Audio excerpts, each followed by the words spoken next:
આટલું થાય ને દુનિયાના બધા પ્રોબ્લેમ સોલ્વ થઈ જાય. આમ જો સાસુ ખાલી વહુને દિવસમાં એકવાર કહી દે વાહ, વહુ ખાલી સાસુને કહી દે વાહ, પ્રોબ્લેમ સોલ્વ. ખોટું ન લગાડતા હો. રૂપાલ ગામ વાળા, હરિપર ગામ વાળા બેઠા છો એ કહું છું. આજે આની પાછળ બેઠા છે અને કહું છું 7 દિવસની સપ્તાહ આ છોકરાઓ આયોજન કર્યું છે. તમારા મને 50-60 યુવાનો આગળ આવ્યા હોય અને આગળ આવી અને આ જે છોકરાઓ મહેનત કરે છે એને ખાલી હાથ હલાવીને એમ કહી દે ને વાહ, આનો થાક ઉતરી જાય. યાર આપણાથી વાહ કહેવાતું નથી એટલે પ્રોબ્લેમ થઈ રહ્યા છે. આ દુનિયામાં બધાય કાંઈ સૂર્યના તાપથી નથી બળતા. બા સાંભળો છો ને? અહીંયા મારે ન્યા જોઉં ટીમ, મારી સામું જોઉં અહીંયા. આગળ વાળા કોઈ ટીમ જોતા ને અહીંયા જોજો. ટીમ તમને કઈશ જોવાનું છે ત્યારે તમારી આંખો મારા માટે કનેક્શન છે. ઓલા પાછળ બેઠા એની હાટું ટીવી છે. ઓકે, તૈયાર? સાંભળો છો ને? હા, ઈ કહું છું સાંભળો. મેઇન પ્રોબ્લેમ ક્યાં છે? આ છે ને આ દુનિયામાં બધાય કઈ સૂર્યના તાપથી નથી બળતા. અમુક લોકો તો બીજાનું હારું જોઈ જોઈને બળે છે. એને હારા કરવા હોય તો ખાલી આમ હાથ કરવાનો કરો. બોલો વાહ, જોરદાર, કાઈ નો ઘટે.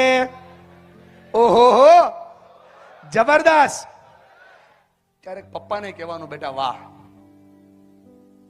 આપણા માટે જાતને ઘસી નાખી. ક્યારેક બાપાને કહેવાનું બાપા વાહ, તમે હતા તો અમે છીએ. ક્યારેક માને કહેવાનું કે માં વાહ. આ થાય તો દુનિયા બની જાય. સાહેબ ખોટું ન લગાડતા હો. આપણા ઘરમાં છેલ્લા 20 વર્ષથી એક સ્ત્રી રાહ જોઈને બેઠી છે કોઈ મને એકવાર વાહ કે. આપણાથી હજી એને વાહ નથી કહેવાનું સાહેબ. આ થઈ જાય તો પરિવાર ટકી જાય. કેટલા લોકો મારી સાથે છે કે વાત તો સાચી છે? કરો ઉપર હાથ, બોલો સ્વીકાર કરો તો પરિવાર ટકે છે. સ્માઈલ કરો તો પરિવાર ટકે છે. બીજો સિમ્બોલ શીખવાડું, કોઈ ના કહેતા પહેલો સિમ્બોલ બોલો વાહ, જોરદાર, જબરદસ્ત, ઓહો હો, વાહ ભાઈ વાહ. બીજો સિમ્બોલ શીખવાડું, હાથને આમ કરો, આજુબાજુના ખંભા પર મૂકો. હા, બીજો હાથ મૂકો ખંભા પર દીકરાના. હા, આમ કરીને આમ મૂકો. વાહ, બે બાજુ મૂકો, બે બાજુ. હા, થોડું થપથપાવો, થપથપાવો, આમ થપથપાવો. બોલો વાહ, જોરદાર, જય હો. ચિંતા નો કરતો હો, ચિંતા નો કરતી હો. હું બેઠો છું ને, હું છું ને. આટલું કયો તો પરિવાર ટકી જાય યાર. આટલું કયો તો સંબંધ બચી જાય. ભેગા તમે કેટલા વર્ષથી થાવ છો મને ખબર નથી ભાઈબંધ, પણ ખંભા ઉપર હાથ જ પહેલી વાર મૂક્યો છે યાર. હાથ આવે તો પરિવાર ટકે. બોલો હા કે ના? અમુક સિમ્બોલ શીખવાડું છું, કોઈ નો કહેતા, કેમ કે મારા પ્રોગ્રામમાં સૌથી વધારે આમ મગજમારી જેવું ટેન્શન જેવું કોણ થાય ખબર? જે બાની ઉંમર 55 વર્ષથી મોટી છે. જે બા બેઠા છે બધા 55 ની ઉપરના છે. તકલીફ થાય કેમ? કેમ કે ઈ જયારે વહુ હતા ને, વહુ તે સાસુનો યુગ હાલતો હતો અને હવે ઈ હાવ થયા ને તે વહુ નો હાલે છે.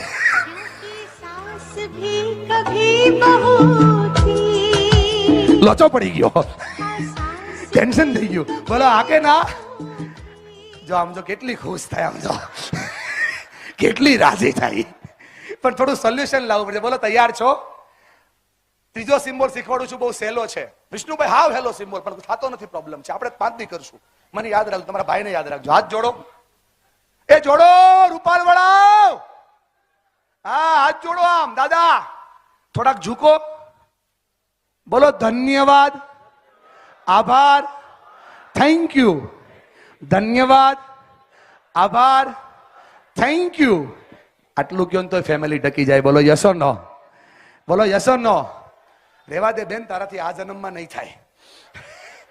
બીજો લેવો જોઈએ તારે. એના માટે સિમ્બોલ બતાવો. આમ હાથ કરો, આમ બધા કરજો મારી સાથે. આ સિમ્બોલ બહુ કામના છે. પાછળ વાળા બી કરો, જાહેર જનતા. આમ હાથ કરો, આમ બોલો મારી યારે. બોલો જોયા કરો, થોડું જોશથી જોયા કરો, જોયા કરો. થોડો ઉપર હાથ લઈ જાઓ. બોલો જતું કરો, બોલો જતું કરો. થોડો નીચે હાથ લાવો. બોલો જાતે કરો, જાતે કરો. બે હાથ જોડો. બોલો ઝૂકી જાઓ, આટલું કરો ને તો પરિવાર ટકી જાય યાર. આ થાય તો દુનિયા બચી જાય, આ થાય તો કામ થઈ જાય. થોડુંક જોયા કરવાનું, અને અમુક ઉંમર પછી બાપા જોયા જ કરવાનું. છોકરાઓ થોડુંક આપણે કહીએ એમ ન કરે, જોયા કરવાનું. થોડીક બાયું મોટી આવે બા, જોયા કરવાનું. થોડા કપડા વધારે લે, જોયા કરવાનું. ફાયદો થાય હો. દાદા વડીલો સાંભળો, બધા વાં બેઠા છે ને કહું છું બાપા જોયા કરવામાં ફાયદો છે. 3 ફાયદા થાય. પેલો ફાયદો, 4 વાગે ટાઈમ ટુ ટાઈમ ચા આવે. બીજો ફાયદો, મંદિરે વાતું થાય કે અમારા દાદા અને અમારા બા, અમારા વડીલો તો બહુ સારા. સાંભળો છો ને? અને ત્રીજું, જો તમે આવી રીતે જીવન જીવા હોય ને તો તમે વયા જાવ ને પછી 20 વર્ષે પણ તમારા જ જન્મભૂમિમાં, તમારા જ ગામમાં તમારા નામની કથા થાય સાહેબ. આ થાય તો પરિવાર ટકી જાય. સમજવા જેવી વાત છે. તો જેવું જીવો એના આધારે કામ થાય. આ બેઠેલા બધાને સમજાવવા માંગુ છું. બોલો હા કે ના? બહુ સિમ્પલ સિમ્બોલ છે આ. 3 સિમ્બોલ કરો એટલે પરિવાર ટકી જાય. એટલા લોકો મારી હારે છે કે વાત તો સાચી છે. થોડોક ફેરફાર કરવો પડશે હો દોસ્તો, ખોટું ના લગાડતા. આ મોબાઈલે આપણો જીવ લીધો છે. હમણાં વિષ્ણુભાઈ મારો પ્રોગ્રામ હતો વીર નર્મદ દક્ષિણ ગુજરાત યુનિવર્સિટીની અંદર. બધા મોટા સીઈઓ, સીએફઓ, ચાર્ટર્ડ એકાઉન્ટન્ટો, મોટી કંપનીઓના ઓનરો 200-300 લોકો બેઠા હતા જે ખૂબ બિઝી લાઈફ જીવતા હોય. ટોપિક હતો બેટા બેલેન્સ લાઈફ. લાઈફને બેલેન્સ કેમ કરાય, હે ના? નવરો હતો એટલે સ્પીકર નથી થઈ ગયો.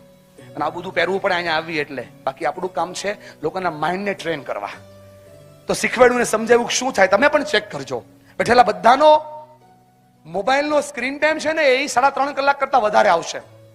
જેના મોબાઈલનો સ્ક્રીન ટાઈમ 3.5 કલાક કરતા વધારે આવે ને, એની ઈચ્છા હોય ના હોય, એની મરજી હોય ના હોય, એને ગમતું હોય ના હોય, એને આ નિર્જીવ મોબાઈલને, પ્રદીપભાઈ, આ નિર્જીવ મોબાઈલને એને આવી રીતે આમ 3000 વારથી 3500 વાર ટચ કરવો પડે ઇન વન ડે.